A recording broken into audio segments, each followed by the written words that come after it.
Good evening. I'm Jeff Bennett. And I'm Amna Nawaz. On the NewsHour tonight, signs of a slowing labor market from the latest jobs report. Congress considers a massive spending bill for the military that would give the Trump administration even more money than it asked for. And we speak with physician and Republican Senator Bill Cassidy about the impending spikes in health care premiums and his decisive vote to confirm Health Secretary Robert F. Kennedy Jr.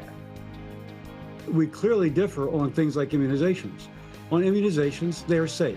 They do not cause autism.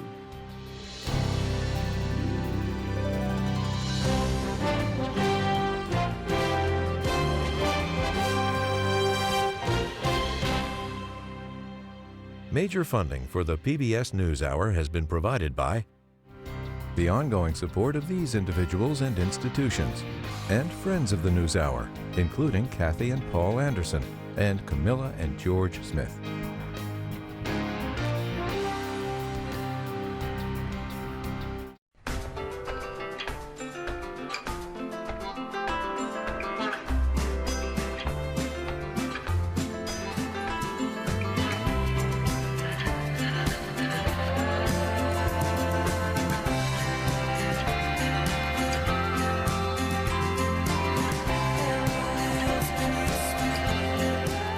Moving our economy for 160 years. BNSF, the engine that connects us. And with the ongoing support of these individuals and institutions.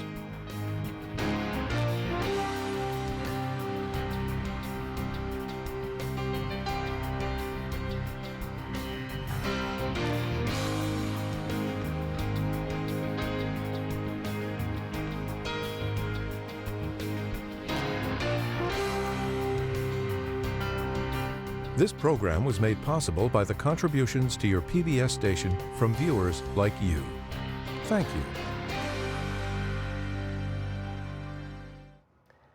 Welcome to the NewsHour. The U.S. labor market is showing further signs of cooling as the latest jobs report shows unemployment rising to 4.6%. That's the highest level in the last 4 years. There was some good news as payrolls climbed by 64,000 new jobs last month, better than forecast. But the report also showed a net loss of 105,000 jobs in October. That marks the third time that the economy has shed jobs in the last 6 months. And the biggest losses have been felt at the federal level amid mass firings affecting nearly 168,000 positions over the last 2 months. The delayed report was due to the 6-week government shutdown. For analysis, we're joined now by David Wessel, director at the Hutchins Center on Fiscal and Monetary Policy at the Brookings Institution. Thanks for coming in. Good to see you. So the unemployment rate, as Amna said, is now at 4.6%. Is that a meaningful sign of labor market weakening, or is this just normal volatility? I think it's a meaningful sign that the labor market is weakening. There's more than the usual uncertainty this time. I know people are always saying 1 month doesn't matter because the government couldn't do the usual collecting of data, surveying people during the shutdown, the government shutdown. But we started the year with unemployment at 4%, and now it's at 4.6%. So that's a sign that the labor market is weakening. And you pointed our team to this chart that shows the unemployment rate over the last 3 years, rising steadily. So in 2023, it was at 3.4% as the economy recovered from the pandemic, then was steady at 4.1 in late 2024. Now it's climbed back to levels we haven't seen since 2021. So how do those rates compare in terms of job quality, labor force participation, underemployment? Well, we know that labor force participation was up a little bit in the last report. We know also, interestingly, that there's a growing number of people who are working part-time who say that they would prefer full-time work. Now, that number might be a little messed up by the federal employees. Some of them may have not worked a full week. So when you look at all the numbers, what the readiness of people to quit their jobs has fallen a lot. That's a sign that they're worried about finding jobs. It all points to a labor market that's weakening but not falling apart. We're also seeing job gains in healthcare, but losses in manufacturing and transportation. So what does that mix say about the economy and President Trump's stated desire to rebuild domestic manufacturing? Well, in the good news department, we did see that private sector employment was steady. And it's actually increased. The pace has increased a little bit since the summer. Manufacturing, as you point out, continues to lose jobs despite all the president's promises to bring it back. I think that has to do, some of it has to do with tariffs, some of it has to do with automation. And so what it suggests is that the economy is a little bit, very uneven. Healthcare, education, social services, they've been strong, but the private sector, manufacturing, and other service jobs have not been.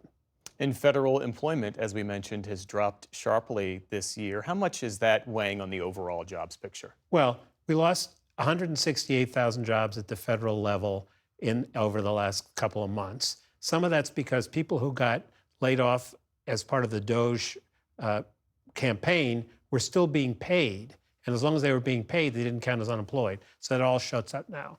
The number of federal employees is now at the lowest it's been for a decade. The White House is bragging about that today. It's definitely a minus, particularly in the Washington, D.C. area and other places with a lot of concentration of federal employees. But we still created over the last couple of months, 2 months, about 40,000 jobs. And that may be enough to keep us close to full employment. A number that stands out to me is the long-term unemployment number, people who have been out of work for 27 weeks or more. That number is rising, affects nearly 2 million Americans, about a quarter of the unemployed.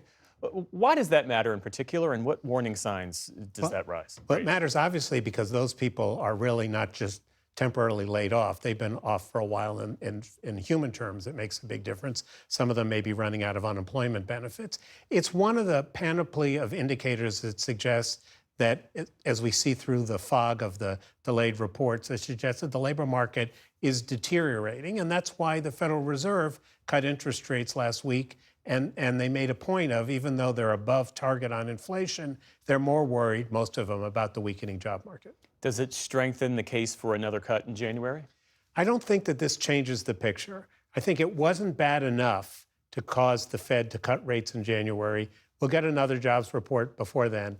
I think they've done enough for now, but we'll have to see. So taken together, what does this all suggest about the labor market and the health of the economy overall? It suggests that the economy is weakening, that the labor market, which is where most of us earn our income, is slowing down. And we don't know how much more lies ahead, but it is a very worrisome sign. But as my friend Jason Furman, the former Obama White House economist, said, even by usual standards, there's more uncertainty here, and we'll have to wait and see another month how bad things are. David Wessel, thanks for helping us make sense of all this. We appreciate it. You're welcome.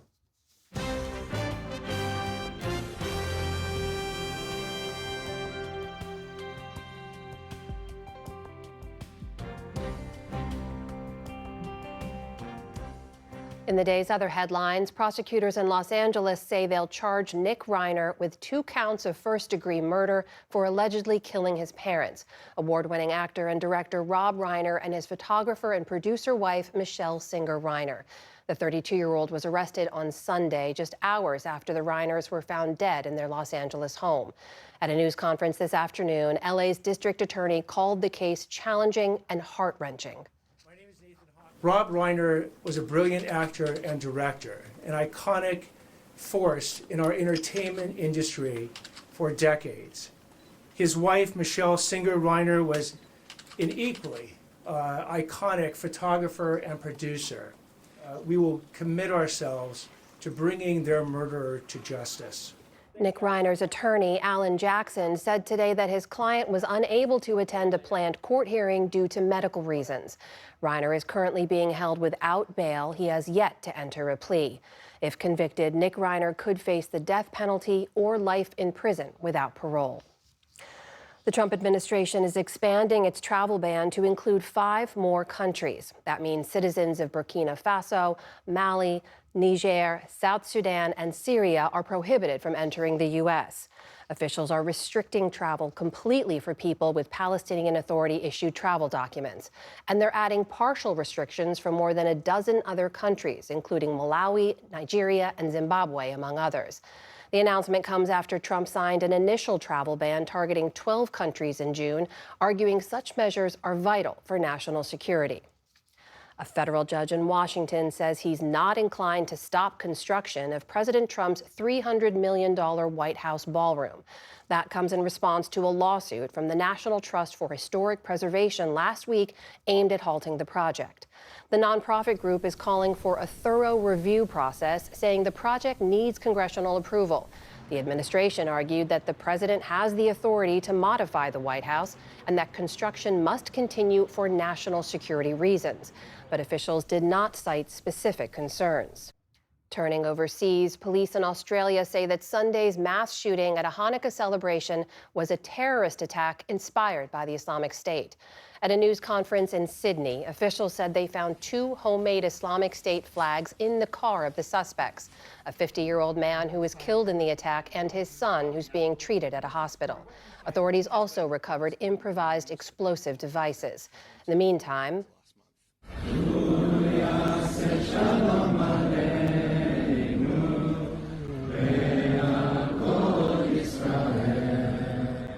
hundreds have been gathering at Bondi Beach to honor the 15 people killed during the rampage and to show solidarity with the city's Jewish community.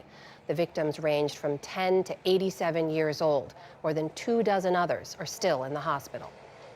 In the UK, a man who drove his car through a sea of soccer fans in Liverpool earlier this year has been sentenced to more than 21 years in prison. 54-year-old Paul Doyle had pleaded guilty to 31 counts last month. The footage is truly shocking. Today, the judge cited graphic footage that showed Doyle, quote, deliberately accelerating time and time again as the crowd celebrated Liverpool's Premier League championship in May. Prosecutors said he was, quote, in a rage because he couldn't get to his destination fast enough. More than 130 people were injured, including several children. FIFA is slashing prices for some World Cup tickets following a global backlash over the cost of attending a game. Officials will offer around 1,000 tickets per game at just $60 each. They'll go to each country's soccer federation, and it's up to them to distribute the tickets to loyal fans. This new supporter entry tier comes as the 2026 tournament is shaping up to be the priciest in World Cup history for fans. Still, FIFA said today that it's received more than 20 million ticket requests in its latest round of sales. On Wall Street today, stocks ended mixed following that monthly jobs data. The Dow Jones Industrial Average lost about 300 points on the day. The Nasdaq managed a slight gain of about 50 points. The S&P 500 ended about 16 points lower. Also today, lawmakers at the U.S. Capitol unveiled a statue of Barbara Rose Johns, the Virginia teenager who helped bring an end to school segregation. Her 16-year-old likeness, holding a tattered book over her head, was unveiled in Emancipation Hall this afternoon. In 1951, Johns led a student strike in Farmville, Virginia, to protest her school's conditions compared to the town's white high school. Notably, Johns replaces the statue of Confederate General Robert E. Lee, which was removed from the Capitol in 2020. And Joe Ely has died. The singer-songwriter from West Texas helped shape the genre known as Americana. Well, I left my home out on the great high plains, headed for some new terrain.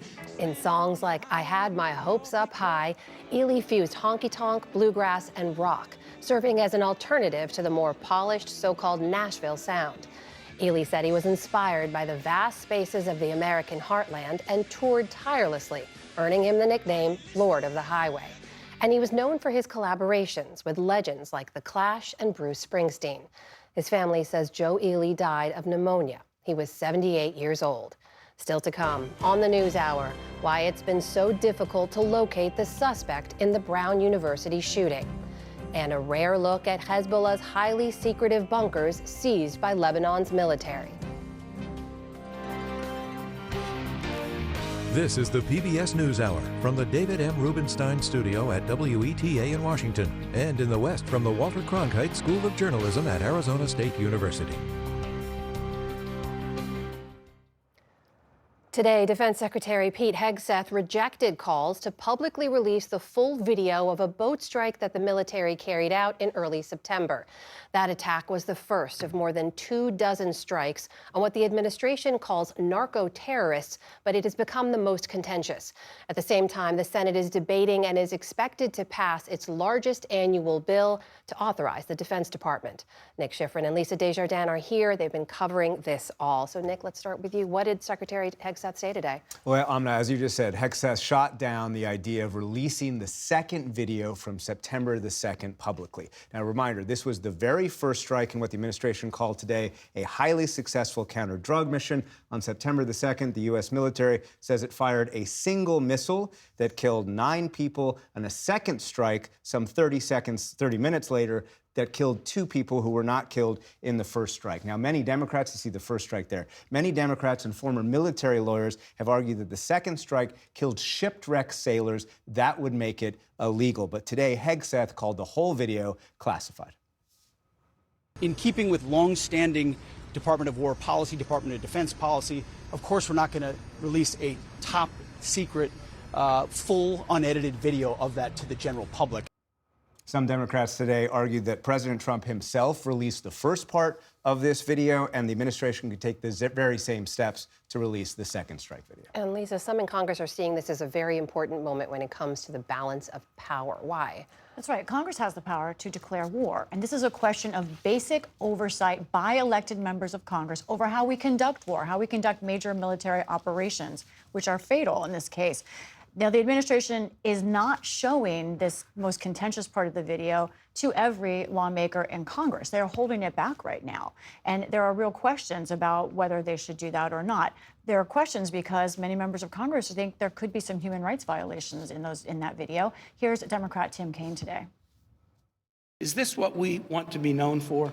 Giving a green light to overturning decades of human rights precedent, decades of laws of war precedent. That's what this administration is now pushing America to be known for.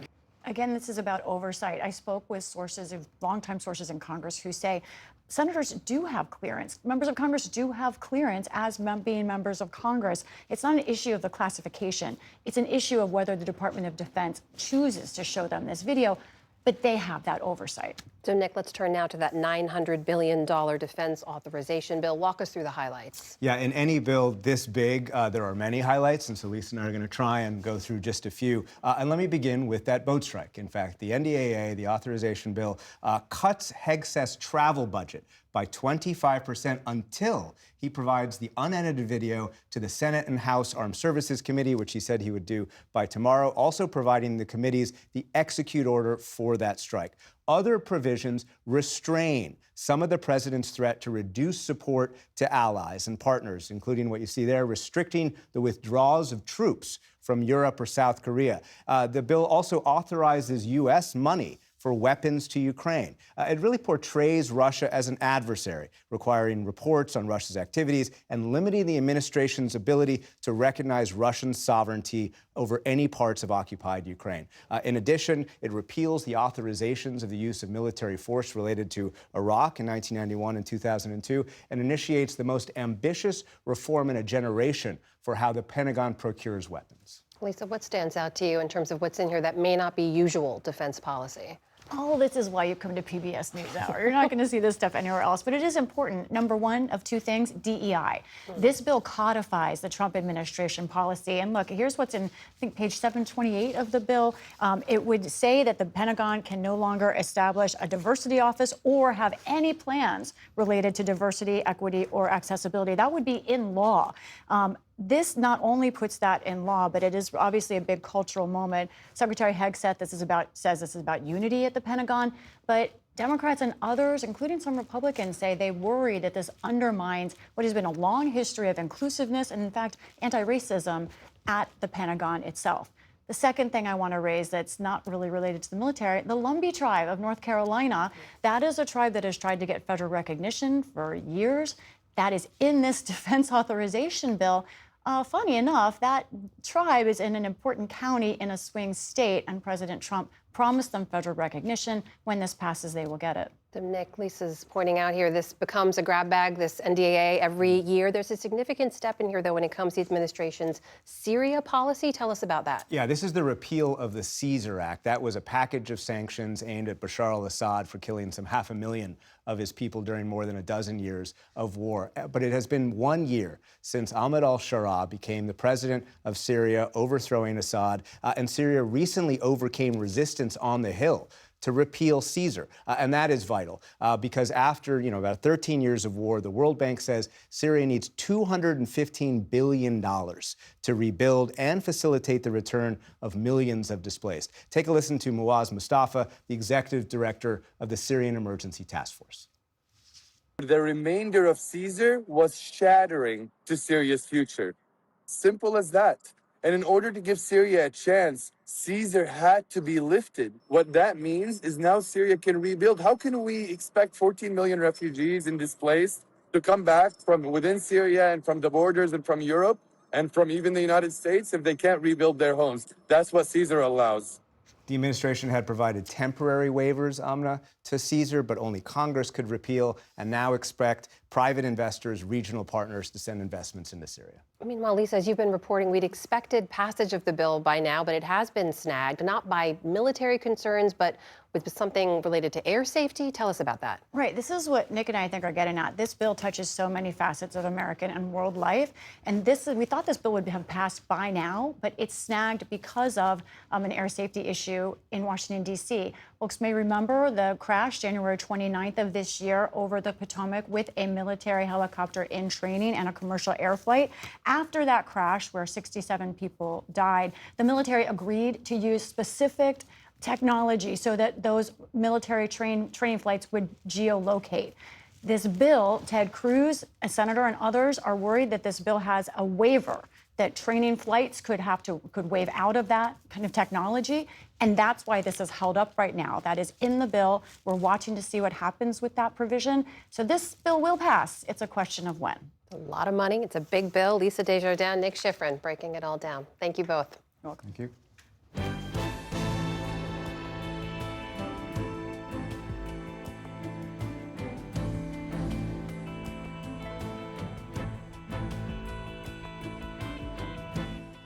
House Speaker Mike Johnson said today he will not call for a vote on extending enhanced subsidies for people buying insurance through the Affordable Care Act. That effectively guarantees the subsidies will expire at the end of the month, and premiums will spike substantially for some 20 million Americans who get their coverage that way. In a moment, we'll hear from Republican Senator Bill Cassidy, who's a key player in this debate. But before we do, we turn to the first of two reports on the subsidies and alternative ideas.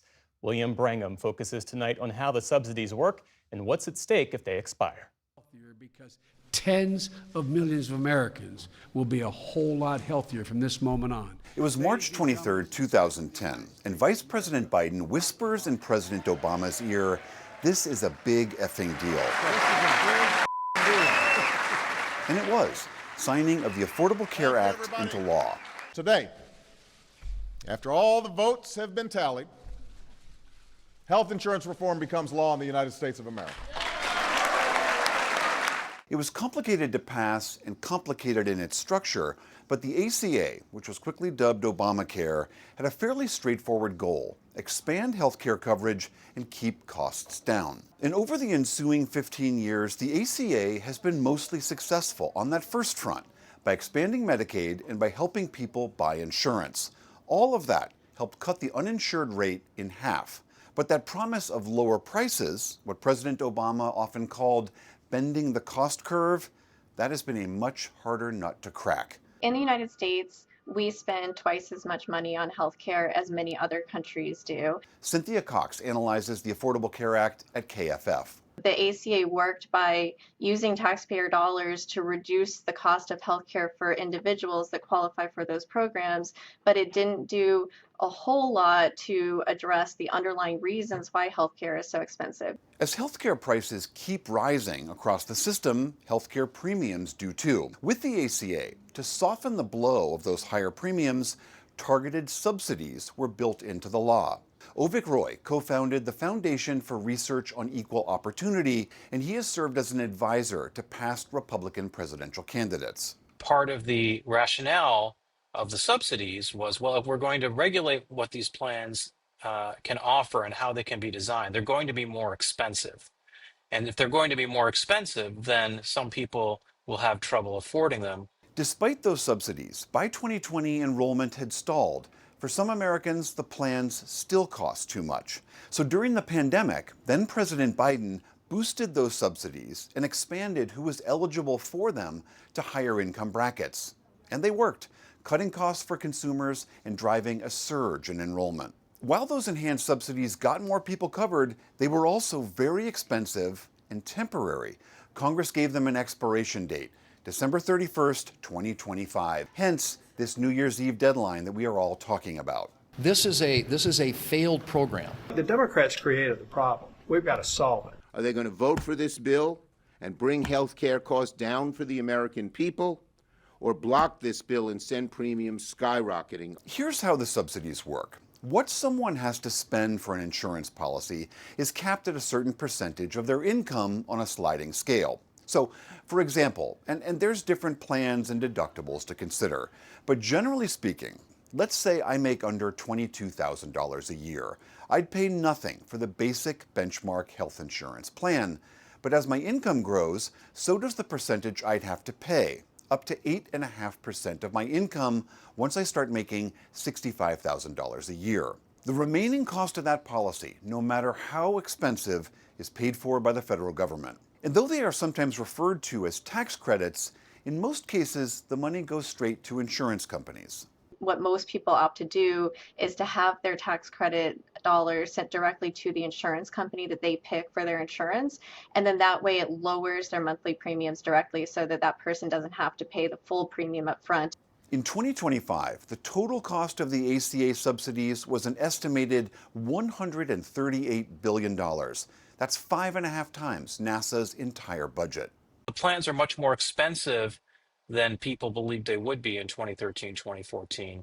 And as a result, the subsidies have become more needed because fewer people can afford the plans in the ACA. And that's what creates the policy debate that we're having now. If the subsidies are not renewed, nearly all of those 24 million enrollees, overwhelmingly low and moderate income households, will see huge spikes in their premiums. On average, people are going to pay about twice as much next year as they do this year. 45% of Obamacare recipients, almost 11 million people, can currently get their coverage at no cost, but that'll change if these enhanced subsidies go away. For example, a family of four making $45,000 a year will see their premium increase from $0 to around $1,600 a year. It is a lot of money to someone who's maybe barely making ends meet to begin with. People like Crystal Akers in Kentucky. For the current plan that I have now, it showed that my monthly premium would be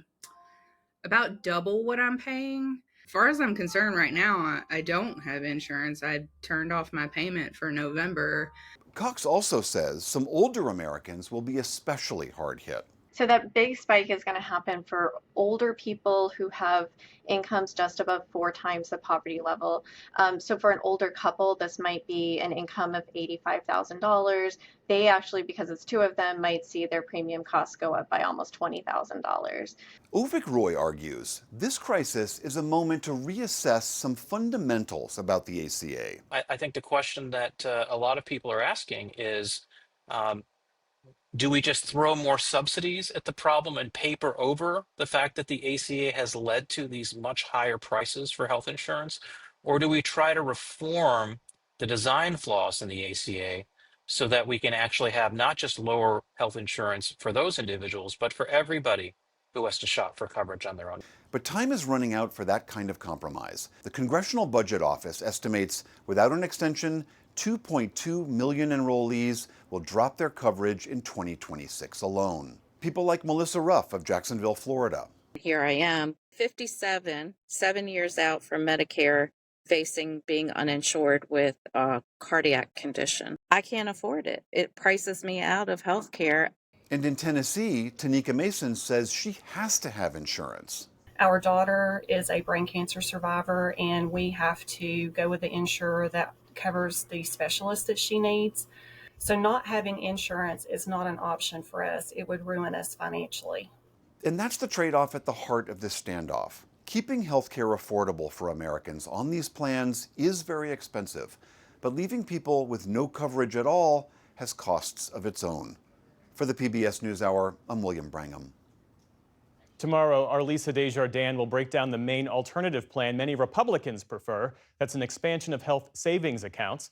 We're joined now by the author of one such GOP plan, Louisiana Republican Senator Bill Cassidy, chair of the Senate Help Committee, who also happens to be a physician. Welcome to the NewsHour. Thank you. I know you've said there's a deal to be had on health care, and I understand a bipartisan group of senators met last night to hash out an agreement. At this point, what does a compromise look like? First, let me just say what is important to me. We have to make these policies affordable to the enrollee, to our fellow American. And so it's not just about containing premiums, although that's important, but also about making sure that somebody has the money in their pocket to pay the out-of-pocket for the policy. If you will, giving power to the patient, not profits to the insurance company. There's your deal. We'll do something to address the high cost of premiums for some, and do something else to address that need to have money for the out-of-pocket for as many as possible. That could be a deal. In the meantime, though, healthcare premiums for more than 20 million people in those marketplace plans are set to spike in the new year, with the House Speaker Mike Johnson saying he's not going to call for a vote on extending the enhanced subsidies. So what can be done in the here and now to help people keep their coverage? So people are opting for the lower cost plans on the Affordable Care Act, so-called Affordable Care Act exchange. They're going from a silver plan to a bronze plan, and they're trying to make it affordable. What our plan does, by the way, which I think we could maybe not implement for next year, but for the following year, is to give them that money in an account, their pocket, their purse, if you will, that would help address that higher deductible. It may be that the deductible turns out to be the same between the bronze and the silver plan, but the premium on the bronze plan is lower. You get more affordability. You got money up front to pay for those out-of-pocket costs. That's really making things more affordable. So the only option for Americans absent action from Congress is to reduce their level of coverage right now? So you're speaking only of that 7% of Americans who are on the exchange, and you're speaking about a minority of those. Let's first be clear. For those less than 400% of federal poverty level, they still have a lot of subsidies going towards it. For those who are above, it depends. But I can tell you what the alternative is just to have people continue to subsidize premiums so they still have a $6,000 deductible is not really an option. Most people are living paycheck to paycheck. They don't have money for a $500 medical bill, much less a $5,000 medical bill. So what we have to do is help Americans where they are, and that is, yes, make the premiums affordable for those for whom it's not, but also help all folks on the exchange with their out-of-pocket. And that's, I think, the better way forward. Critics on both sides argue that the current options either maintain an expensive status quo, ACA, or shift burdens onto patients. So how does your proposal strike the right balance without reducing coverage or increasing uncompensated care? The plan I am proposing takes financial burden off the patient. Consider the alternative. Democrats are advocating we give $26 billion to insurance companies for next year, and they take 20% for profit and overhead. But if you give money to the patient, she's going to use 100% of that money for the care that she needs. Now, she may choose a less expensive bronze plan. It's less expensive because it has a higher deductible. But we're putting, in some cases, up to $5,000 into an account for her to pay that deductible. That actually could lower her net deductible, if you will. Lower cost premium, lower net deductible. That's how my plan is a sweet spot. Maybe we can't get it for this coming year. We absolutely should get it for the next year because the Obamacare exchanges have become unaffordable for too many. Where's the White House on all of this? The president has made it clear he will not sign a law giving all the money to insurance companies. He wants money to go to the patient. And the president's intuition is correct. I said it earlier, I'll say it again. If you give the money to the insurance companies, They take 20% for profit and overhead. They have to give you permission to get the care you know you need. If you give the money to the patient, she uses 100% of the money for the care she knows she needs. She doesn't have to ask permission. She's got the power. Power to the patient, not profit to the insurance company. Beyond the matter of healthcare coverage and costs, there's also the question of public health and public health leadership. You explicitly said that you would support RFK Jr.'s nomination as health secretary. You delivered that decisive confirmation vote in exchange for serious commitments that he would meet with you on a regular basis, consult with you before making changes to vaccine safety monitoring, not remove language from the CDC website saying vaccines don't cause autism. He's made all of those changes. Have you actually received any consultations from him? He and I have spoken, and in a part of our agreement, he will come back to speak to the Health, Education, Labor, and Pension Committee on a periodic basis. And we're right now in the process of when that next time would be. So to answer your question directly, yes. Well, do you believe the actions at the CDC reflect the agreement that was struck before you voted in favor of him? I think you can look at the agreement and you can look at what has been done. There's clearly a difference between the two. Would you vote to confirm him again if you were presented with the opportunity? Reporters love to ask that question. But right now it is what it is. We have to live life going forward. And so let's live life going forward. Well, you called the federal panel of vaccine advisors handpicked by him. You said it was totally discredited. So does he still have your support? There's things we agree on. Ultra-processed food, I just have to hand it to the secretary. He's made an issue of something that has frankly never been an issue before. But we clearly differ on things like immunizations. On immunizations, they are safe. They do not cause autism. It is clear that we're having an outbreak of vaccine-preventable diseases and even death from people who have chosen not to vaccinate their child or themselves.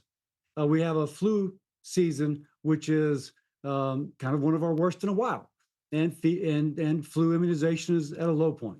We've got a measles outbreak in South Carolina, and we had 2 that died in West Texas. Clearly, the safety, the effectiveness of vaccines should be emphasized now. There should not be spurious claims made about their safety. And I think that kind of says it all. So what can be done now? I mean, for Americans who look to the CDC for clear science-based guidance, what assurance can you give them under RFK Jr.'s leadership?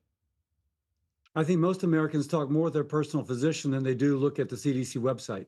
Indeed, I've never seen anybody look up on the CDC website unless the mother is a pediatrician. And so speak with your physician. Your physician will reassure that vaccines are safe, that the benefit from them far outweighs the risk. They are not associated with autism in any credible study. And by the way, if you don't get vaccinated, unfortunately, you're at risk of vaccine-preventable diseases and even death. I say that as a physician. As a doctor who has seen patients die from vaccine-preventable diseases, or disease get transmitted, and that transmission could have been stopped if the person had been vaccinated, either one of the two. So do yourself a favor. Speak to your physician, get your vaccines, and your life. That's how you make yourself healthy. Senator Bill Cassidy, Republican from Louisiana, thanks again for your time this evening. Thank you.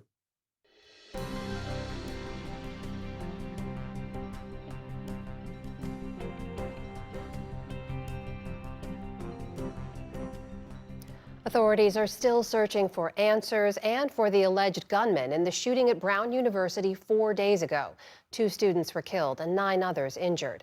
Officials have released photos and video showing a person of interest walking near the campus hours before the shooting. The FBI is offering a $50,000 reward for information leading to an arrest. There's still concern in Providence about the whereabouts of the shooter. Providence Mayor Brett Smiley tried to provide reassurance to residents this evening. The best information we have is that there is no credible, actionable, specific threat that has occurred since Saturday. And in order to enhance and ensure the safety of our community, we have stepped up law enforcement efforts throughout the city in a precautionary measure. For more, I'm joined now by Juliette Kayyem. She's professor at the Harvard Kennedy School of Government and former assistant secretary at the Department of Homeland Security in the Obama administration. Juliette, thank you for joining us.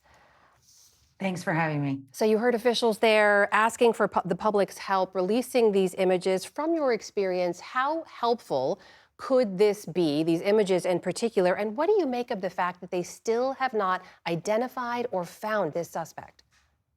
Yes, I mean, in some ways, this isn't really a manhunt because they don't know who the man is. I mean, manhunt is generally you have an image or even a name and you're going after them, you know, talking to family and friends. It is remarkable and unusual in this day and age with that many cameras, with students with phones, that they cannot seem to get a great picture of his face. He was, of course, masked in some of these pictures or in all the pictures.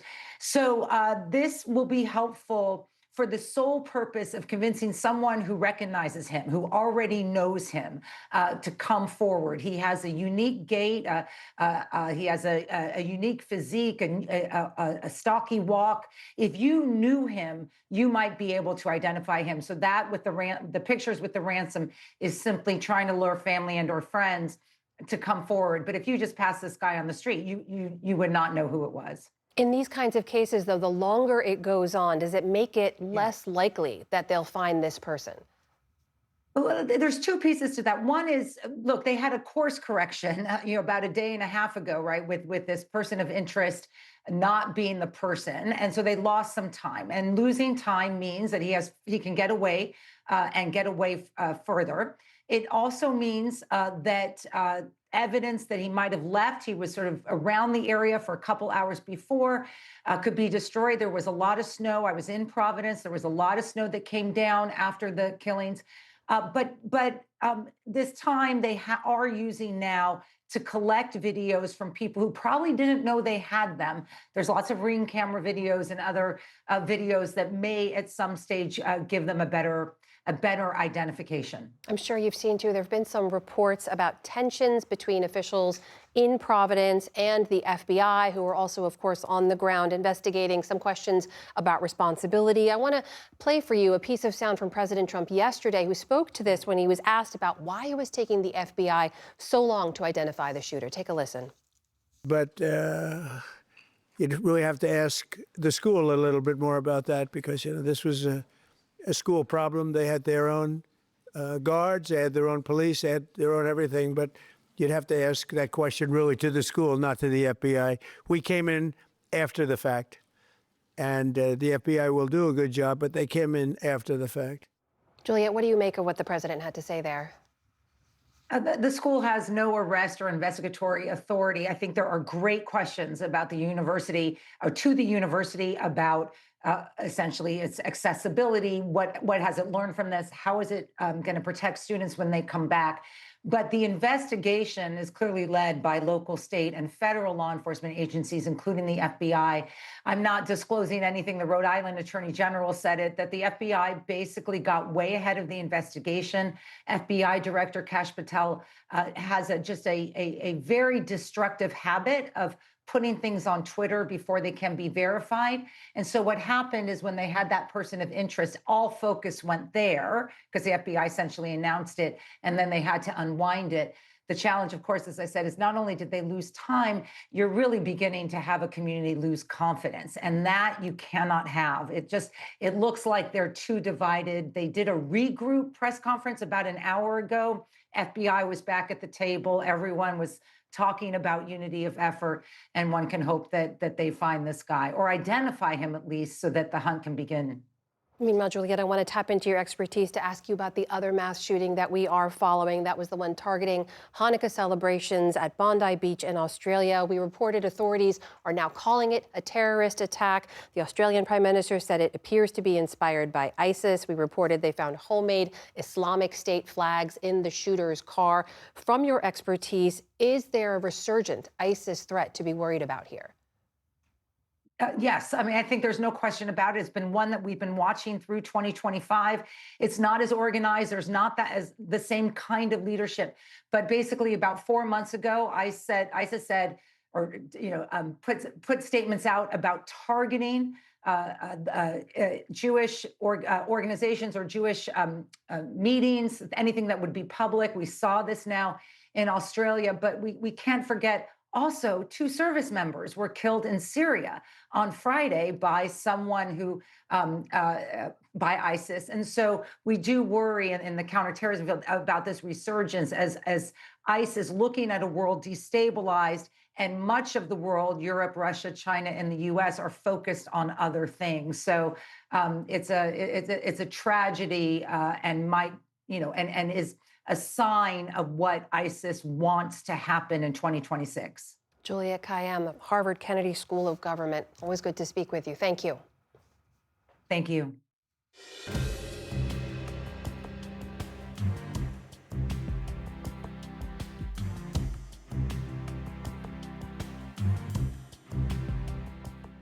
The Lebanese army is on a tight deadline to comply with an American demand to dismantle Hezbollah's military infrastructure as part of a ceasefire agreement. Israel dealt the terror group destructive blows over the last 2 years after Hezbollah attacked northern Israel following the Hamas strikes of October 7th. Special correspondent Simona Foltine and videographer Adrian Hartrick were given exclusive access to Hezbollah's military installations recently seized by the army south of the Litani River as the military works to retake territory long held by the Iran-backed group. We are with the Lebanese army a few miles north of the border with Israel, about to gain unprecedented access to one of Hezbollah's core areas of operation. For the first time in decades, the Lebanese government is asserting sovereignty here. On the edge of Yatar village, we disembark and leave the cars behind. The rest of the trip must be made on foot. Hezbollah's military installations are hidden from sight, tucked away deep in the valleys. So we know that there is facilities from these telephone wires and these water pumps. Captain Christian Abushaya is part of the Army's engineering unit tasked with dismantling Hezbollah's weapons. We are going to see a rocket launcher. The type is Fadi 2. It has 8 barrels with 8 rockets. When did you discover, or when did you search this area? Last week. Last week, so this is pretty recent. Yes. It's inconceivable that anyone but Hezbollah could have set foot here before the war, not the Lebanese army, not civilians, and certainly not journalists. That these areas are now in the hands of the state speaks to the seismic power shift the war has brought upon Lebanon and the region. We descend along the steep, muddy slope down into the ravine. The facility blends so seamlessly into nature, we might have walked past it. But right there, carved into the southern ridge of the mountain, lurks one of Hezbollah's signature weapons. So this is a 240 millimeter rocket launcher that was hit in an Israeli air raid. We don't know exactly when, but the strike did manage to take it out by damaging the fuse. Now the warheads, the rockets, are still inside and they're still active. The site offers a rare glimpse into how Hezbollah operated. The way this weapon system would have been used is a Hezbollah fighter would actually have to come down here. There was a generator in the back that they would have to turn on, then pull the rocket launcher out of this cave using these rail tracks, then enter the coordinates of the target they wanted to strike in Israel, and then use this starter over here to launch the rockets. The weapon components were likely brought here one by one as Hezbollah secretly built its capabilities over many years. But Israel managed to infiltrate the group and in the span of a few short weeks wipe out a significant portion of its infrastructure. The Lebanese army is dismantling what's left. It's a part of our routine job.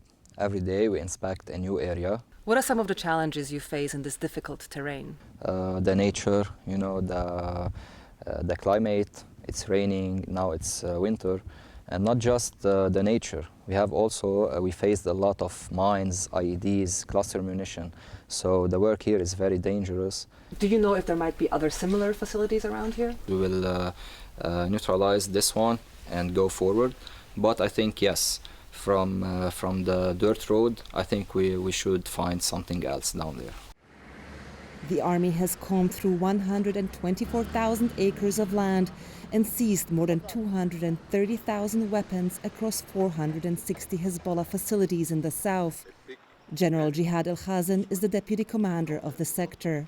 We started this on the 5th of September, and we're still continuing that. Until now, we have already completed between 90 to 95%. The IDF claims that Hezbollah is rebuilding its military infrastructure, including south of the Litani River. There is no evidence now that Hezbollah is rebuilding its infrastructure. The army has until the end of the month to complete the process south of the Litani River, the first of 5 phases to disarm the Iran-backed group. The Trump administration has complained about lack of progress, which the army is keen to disprove. They take us to another site where the engineering unit is about to detonate a rocket launcher. We are using here TM57 mines, anti-tanks, because they contain a large quantity of explosive. This facility was also damaged in an Israeli strike. So what is the reason why you destroy these weapons rather than storing them? So usually when we find an item, we check if it's in a good condition or not. If it's in a good condition and it's safe to move, we just collect it and transport it to be inspected by a specialist. If it matches with the weapon system, the army weapon system, we take it, we store it. Would you say that most of the weapons you find are compatible with the army's weapon systems or not? Most of the weapons we find are not compatible with our weapon system, because our weapon system is Western, and most of the weapons that we find are Eastern. Hezbollah was Lebanon's most powerful armed actor. The destruction of its equipment means the country will be left with few defenses. Safety protocol dictates that we must withdraw 500 yards as the engineers rig the site.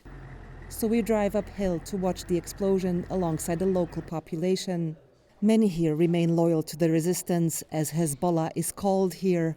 In the absence of a robust state, the group was seen as their protector, as the only bulwark against repeated Israeli incursions. The army is trying to win their trust, an uphill battle in light of Israel's near-daily ceasefire violations and ongoing occupation. We need also that the Israeli side give some positive steps by withdrawing, by stopping all their attacks.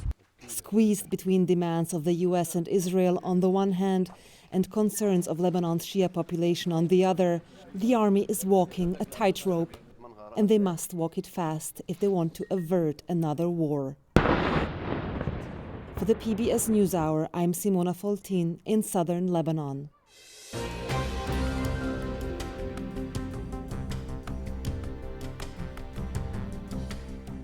Kayla Stewart is a Tennessee-based urban forester who leads the organization Tree CPR to create healthier, stronger communities as climate change escalates. She shares her brief but spectacular take on the power of trees. My fondest memories outdoors were with my grandparents in the Great Smoky Mountains National Park. We would look for crawdads and salamanders and birds. My grandfather was an ecologist, so we had a walking encyclopedia with us who fed us all this information that I didn't realize would have such a huge impact on my life. I unfortunately lost him to cancer, and ever since then, I have been looking for ways to continue his legacy and really make him proud of the person that I'm becoming in our natural world. Memphis sits along the Mississippi River in the Delta region, and it's got some of the most beautiful big trees I've ever seen in my entire life. Trees provide protection for us, and sometimes we forget that. They can cool cities up to 20 degrees sometimes in times of extreme heat. There's a lot of inequities in neighborhood to neighborhood across Memphis. You can tell which neighborhood is more vulnerable just by looking at how their vegetation is managed. If there are any trees that have been planted recently. And a lot of times those communities that are more vulnerable and have historically faced discrimination tend to have lesser quality tree canopy. I created Tree CPR. Tree CPR is a workforce-based program that teaches individuals, primarily from underserved communities, the technical skills as well as the soft skills they need to get jobs in natural resources. I want the students in my class to understand how important it is for us to be stewards of the vegetation in and around our communities. It's important for people from these like historically disadvantaged communities to have a seat at the table so they can make decisions for their own neighborhoods.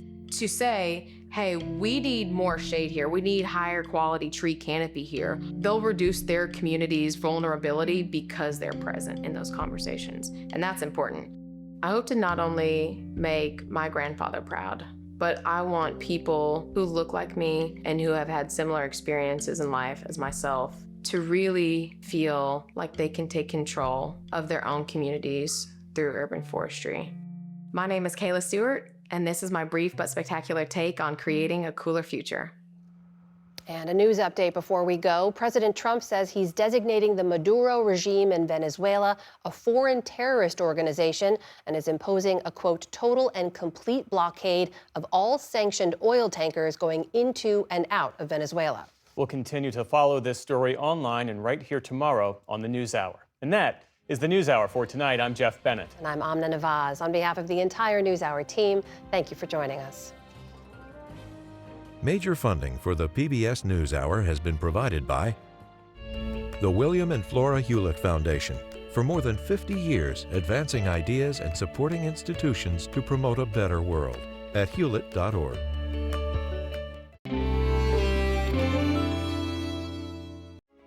The Charles F. Kettering Foundation, working to advance inclusive democracies. Learn more at kettering.org.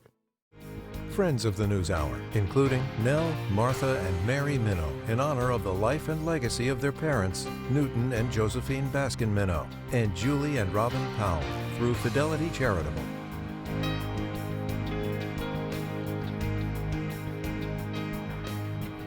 Carnegie Corporation of New York, working to reduce political polarization through philanthropic support for education, democracy, and peace.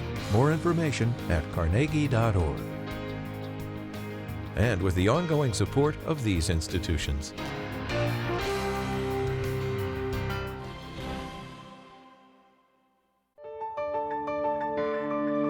You're watching PBS.